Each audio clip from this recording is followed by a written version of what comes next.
Llegó la información ahora. Información ahora. 9ª temporada. ¿Por qué nos inundamos?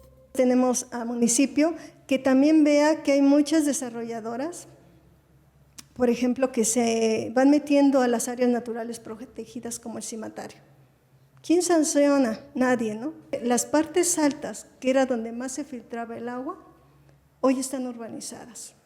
Tan solo vemos que se había dado un parque intraurbano Menchaca y hoy es zona residencial, es vendido como eso. Entonces, por eso vemos que aguas abajo de Menchaca, de la carretera al penal, la cantidad de agua que baja, ¿no? A mí se me haría una falta de respeto todo el año como institución no dedicarme a ti como colonia que ha sido afectada por inundación, porque son desastres ya, y los desastres llevan toda una evolución, ¿no? Una evolución que es institucional, como digo, de no prever, de no ver a qué tenemos derecho cada ciudadano, hasta con el enfoque de derecho por la ciudad, ¿no? Entonces, empezando por ahí, se me hace una falta de respeto darle a alguien un costal, todavía que firme algo, todavía que vaya por él, cuando sus pérdidas en su vivienda fueron un refrigerador, una sala, un comedor. Nada es menos cuando la persona lo exige, ¿no? Entonces, desde dar un costal, sería mejor que se pusieran a trabajar. Desde el inicio como municipio, ¿no? Soy Elizabeth Durán Ruiz, soy arquitecta de profesión con una maestría en Desarrollo Urbano Regional por la Universidad Nacional Autónoma de México en el campo del conocimiento de, ya lo dije, de Desarrollo Urbano Regional y con la línea de investigación en sostenibilidad y medio ambiente. Ok, pues bueno, ahora sí que aperturar esta conversación, ¿no? Acerca de, pues desde su lectura, ¿cuáles son las causas estructurales que tienen cabida en este tema de las inundaciones? Bueno, en este sentido, entiendes por qué nos inundamos, ¿no? Uh-huh. Pues son varios factores, los podría categorizar por naturales, institucionales, técnicos, normativos, de infraestructura y humanos. Entonces, no sé si quieres que empiece con los naturales. Sí, claro, ir escuchando como de cada uno a qué parte van perteneciendo, ¿no? Ok. Bueno, los naturales, pues sabemos que siempre va a haber lluvia. Y la lluvia es porque hay un ciclo del agua. Pero no es lo mismo cuando llueve en un terreno que es sin accidentes, que es todo plano, cuando llueve, por ejemplo, en una ciudad como Querétaro, que tiene accidentes, que es el relieve, ¿no? Que orográficamente es como una olla. Entonces, lo que sucede aquí con la lluvia es que casi siempre en las partes altas son donde hay más como precipitación, y cuando esto tiene vegetación, cuando es arbolado, cuando todavía tiene cobertura vegetal, pues ralentiza hacia las partes bajas el escurrimiento.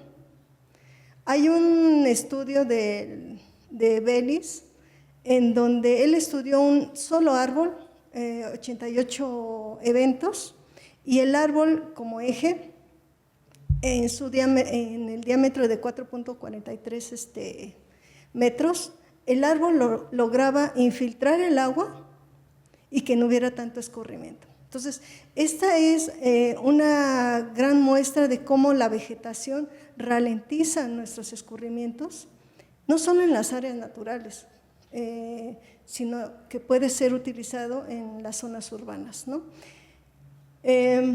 Por ejemplo, en una zona natural, el 50% del agua, cuando hay un escurrimiento, cuando hay una precipitación, más bien dicho, el 50% se filtra. Y el 25% se filtra profundamente. Y solo el 25% escurre. Estos son con datos de SEDATU. Después, en un ambiente urbano, el 15% se filtra superficialmente, el 5% profundamente y escurre el 55%. Entonces, vemos que un área natural contra una urbana, pues en donde va a escurrir más, por obvias razones, por el pavimento, que no es permeable, pues va a escurrir más. Entonces, esas son las como causas naturales. Después… bueno, que un poquito también, ¿no? Ir centrando también el contexto de Querétaro, también pues vemos, ¿no? Que desde distintos grupos ambientalistas justamente se llega a hacer como esta alusión, ¿no? Cuando se empiezan a ver varios desarrollos inmobiliarios que peligran zonas de cuencas, recarga, además, que también, pues eso es lo que ha estado pasando en Querétaro, no sé qué tanto pues se han ido quitando como estas áreas verdes, ¿no? A lo largo de los años. Sí, por ejemplo, yo estudié 3 microcuencas. En el municipio de Querétaro hay cerca de 14 microcuencas. Lo que pasa es que muchas se comparten con Guanajuato, con el Marqués. Entonces, más o menos hay 14. Yo estudié 3 microcuencas y San José el Alto, que es donde está Peña Colorada, Rancho Menchaca y Colinas de Santa Cruz. Colinas de Santa Cruz es donde está Insurgentes Queretanos, donde estaba lo que antes era Plaza Sendero, la zona industrial Benito Juárez. Y Rancho Menchaca es esta zona pues de Menchaca y hasta por el Fray Junípero, esa zona. Y de las que, en los datos que obtuve, pues fue que las partes altas, que era donde más se filtraba el agua, hoy están urbanizadas. Tan solo vemos que se había dado un parque intraurbano Menchaca y hoy es zona residencial, es vendido como eso. Entonces, por eso vemos que aguas abajo de Menchaca, de la carretera al Penal, la cantidad de agua que baja, ¿no? Que es una de las zonas que más suele también inundarse. Sí, porque el agua es como un efecto dominó aguas abajo. O sea, todo lo que haces arriba va a impactar abajo. Y no solo impacta en esa zona, impacta inclusive, por ejemplo, Juriquilla, Jurica, impacta en lo que es donde está el Dren Arenal, atrás de la zona industrial, ¿no? Ahí también vemos que han hecho, pues una parte se dejó naturalizada, que es Juriquilla, y otra parte, como si estuviera castigada, se dejó con un dren urbano, ¿no? También esta urbanización de lo que antes eran arroyos, pues trae solamente canalizar, y canalizar el agua en una ciudad, pues ¿qué pasa? Que esa agua no filtra a los mantos acuíferos y se pierde, ¿no? Otra cosa es también, por ejemplo, donde era el parque intraurbano de Corregidora, pues no se ha hecho nada, se quiere construir algo y es una zona también de captación. Es decir, todas estas zonas naturales impactan en decir por qué nos inundamos. Después vendrían los aspectos institucionales. Ahí es que no se ha compaginado lo que realmente dice la Constitución política, un ambiente sano, la regeneración de las áreas que impactan ambientalmente a una ciudad, la Ley General de Asentamientos Humanos, que ya nos habla de cuidar las cuencas, de ver el aspecto ambiental, de priorizar cómo se mueve el agua, de gestionarla. La otra ley, la LEGEPA, la Ley del Equilibrio Ecológico, en donde nos habla más puntualmente de cómo llevar a cabo estas cuencas, de cómo ordenar toda la vegetación que tenemos. Después la Ley de Protección Civil, que nos dice pues, los riesgos que hay que tomar en cuenta para que la población esté bien, ¿no? Entonces, si reunimos todo esto, esto debería de estar implicado en los planes municipales de desarrollo urbano, en los planes parciales de desarrollo urbano, y ver que la zonificación que se está haciendo, porque así lo manejan como zonificación, sea realmente una planeación que nos dé seguridad a los ciudadanos y donde se priorice las áreas naturales, los espacios de captación, las zonas de infiltración.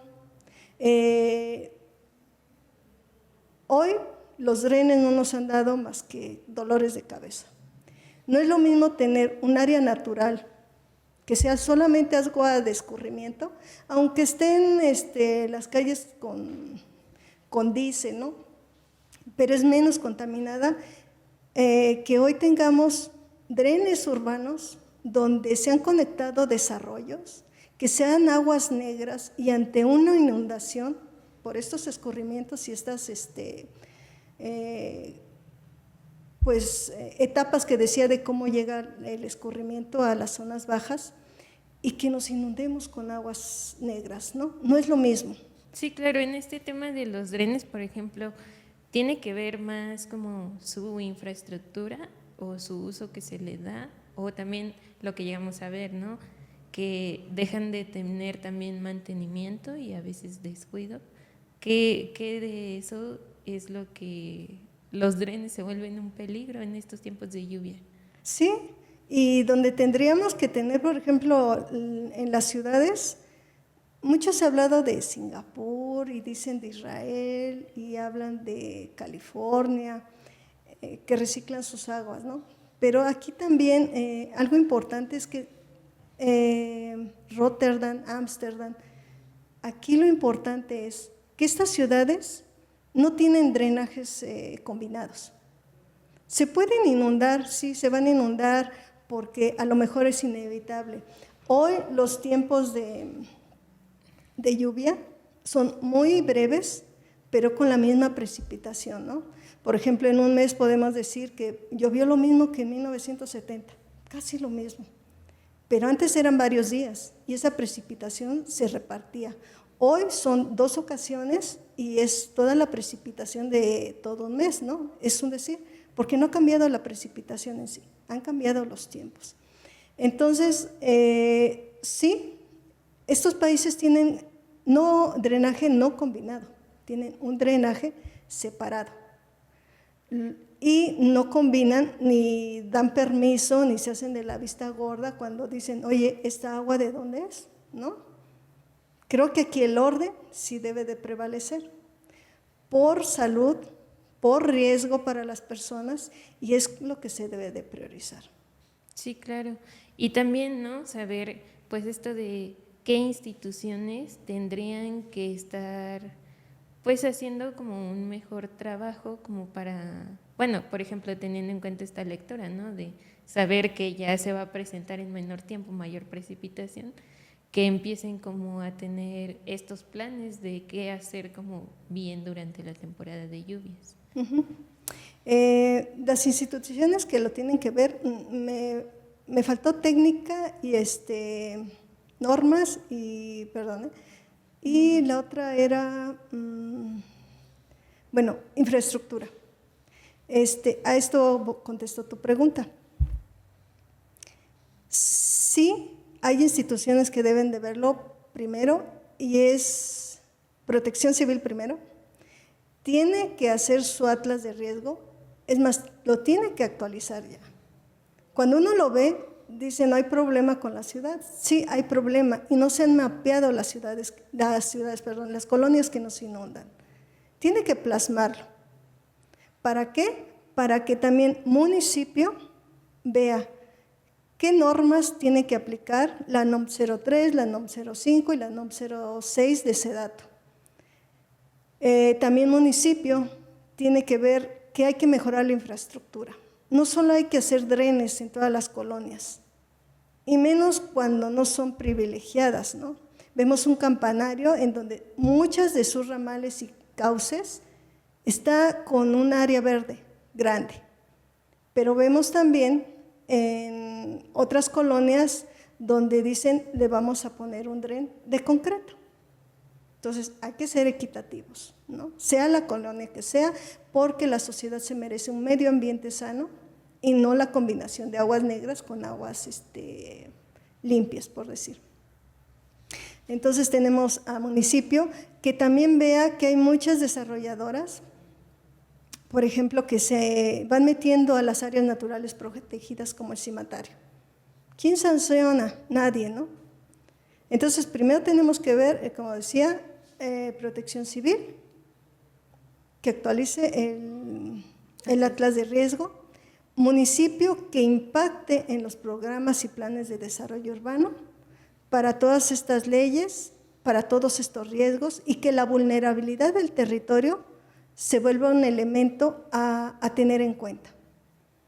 Y ¿quién más? El Estado también en ser rector de ese orden que debe de llevar el territorio, atendiendo la Estrategia Nacional de Ordenamiento Territorial, y el otro es el Plan Hídrico Nacional. Claro, y pues justamente en esto, ¿no? Ha habido también dentro de ello obras que se realicen como en un intento de mejorar este tema de infraestructura pluvial y que tal vez no hayan tenido el resultado que se esperaba. ¿Hay alguna lectura de eso? Sí, a ver, vamos a colocarnos en el DREN que está en Plateros, en el área de Menchaca. Se dijo que se iban a invertir no sé cuántos millones, y creo que estos problemas ya muy puntuales en la ciudad de inundaciones se debe de mapear hasta dónde impacta. Viendo a dónde impactó tal evento, ya sea que se decida renaturalizar un dren o se necesita acupuntura urbana. Y acupuntura urbana es específicamente, voy a tratar este tema porque impacta a tantas casas, impacta a tantas colonias.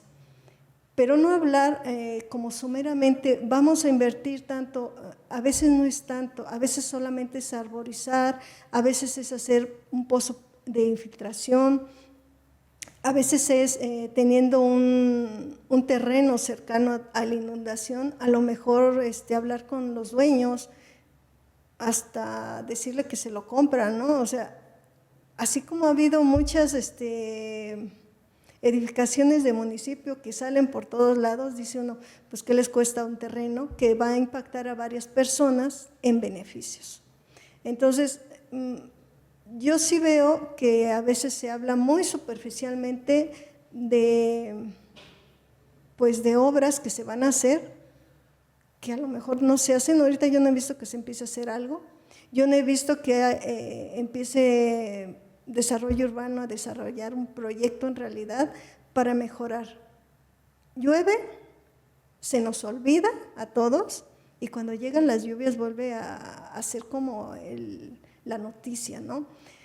Creo que esto sí requiere una gran dedicación, a veces con menos presupuesto de lo que se dice, pero sí ser bien puntual en las afectaciones.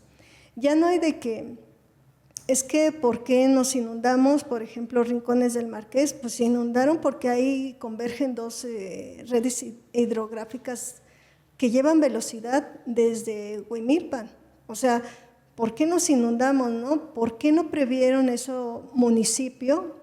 Ahí no vas a hacer, haz un área verde, haz algo que mitigue, ¿no? Ahí no se van a construir casas, como en el caso del Campanario, ¿no? Sí, claro. Y bueno, ¿cómo calificar estas medidas que llegamos a ver cuando hay inundaciones? Porque pues lo que vemos es más como esta entrega de costales, entrega como de material de aseo, ¿no? Para que las personas, ya que ocurrió como una inundación, pues apoyarlas con estos kits de limpieza. ¿Cómo calificar eso que se está haciendo desde las instituciones? Pues muy mal, o sea, a mí se me haría una falta de respeto todo el año como institución no dedicarme a ti como colonia que ha sido afectada por inundación, porque son desastres ya, y los desastres llevan toda una evolución, ¿no? Una evolución que es institucional, como digo, de no prever, de no ver a qué tenemos derecho cada ciudadano, hasta con el enfoque de derecho por la ciudad, ¿no? Entonces, empezando por ahí, se me hace una falta de respeto darle a alguien un costal, todavía que firme algo, todavía que vaya por él, cuando sus pérdidas en su vivienda fueron un refrigerador, una sala, un comedor. Nada es menos cuando la persona lo exige, ¿no? Entonces, desde dar un costal, sería mejor que se pusieran a trabajar. Desde el inicio como municipio, ¿no? Entonces, el hecho de limpiar, ¿para qué me sirve limpiar si me voy a volver a inundar dentro de un mes? Lo que yo quiero es que me clausuren las aguas negras que vierten cerca de mi colonia. Yo quiero que a lo mejor hasta hacer ya drenajes que sean separados, valdría la pena, ¿no? Praga, Rotterdam, Israel han promovido eso en sus nuevos desarrollos, ¿no?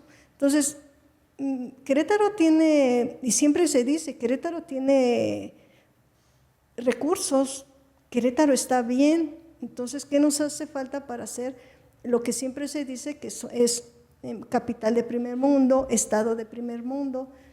Si desde ahí podemos empezar, ¿no?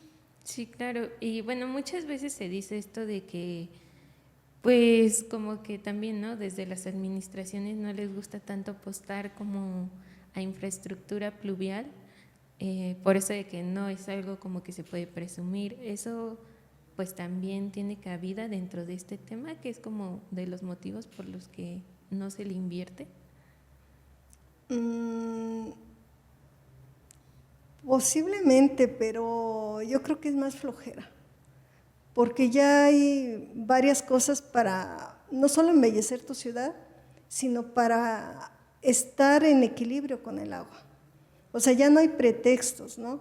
Ya hay todo un CENAPRED que te proporciona las redes hidrográficas donde están, y tú como municipio puedes decir, aquí no se va a construir, aquí sí.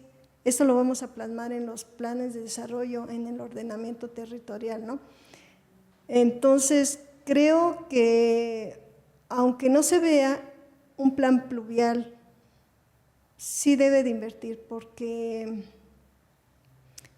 a lo mejor va algún año, no va a llover en todo el año y va a llover en 2 ocasiones. Entonces, la cantidad de agua que va a caer va a ser tremenda, ¿no? Y digo, o sea, llover siempre va a haber, y más con este relieve que tenemos, nos va a afectar, pero en eso tendríamos que caminar hacia donde nos afecte menos y no nos enferme, y podamos salir resilientes de esta cuestión, ¿no? Ahora se dice mucho también que la culpa es de la basura, esa sería en el último lugar, de todas las que mencioné. Entonces, a lo mejor sí, como ciudadano también uno deja la basura porque no pasó, pero eso ya no es problema del ciudadano, también es de las instituciones, ¿no? Entonces, creo que hay mucho que trabajar. Sí, claro, y ya para cerrar, pues esto, ¿no?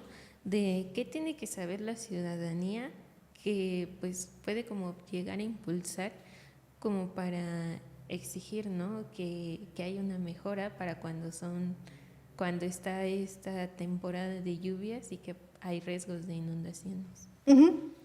Algo muy sencillo que podemos hacer como ciudadanos es ver en dónde el agua llegó, en dónde se inundó, y ahí no comprar. O sea, hay, por ejemplo, en el salitre, en el bordo del salitre, para ser más específicos, cuando se llena, se ve el agua desde Fray Junípero. Y cuando está seco, tenemos gente que quiere comprar. De ahí dice, terrenos se venden, ¿no? También en los planes parciales de desarrollo decía ahí que estaba lotificado. Entonces, aquí dice uno, ¿de verdad no te fijas cuando ha llovido y que el agua se concentra ahí? Desde eso debemos de ver. Sabemos de un área natural protegida, pues bueno, no voy a comprar en donde esté cerca, ¿no? Porque esa me ayuda a que aguas abajo nos inunde. Que yo voy a vivir arriba, sí, pero un día te va a costar también a ti llegar al centro por tu hijo a la escuela, ¿no? Esas son las cosas que debemos de ver como ciudadanos y bueno, exigir a las autoridades que el territorio lo vean a manera de prevención, no solamente con reacción, dándome un costal, ¿no? Sí, claro. Pues bueno, muchas gracias por venirnos a hablar de esto. Un gusto.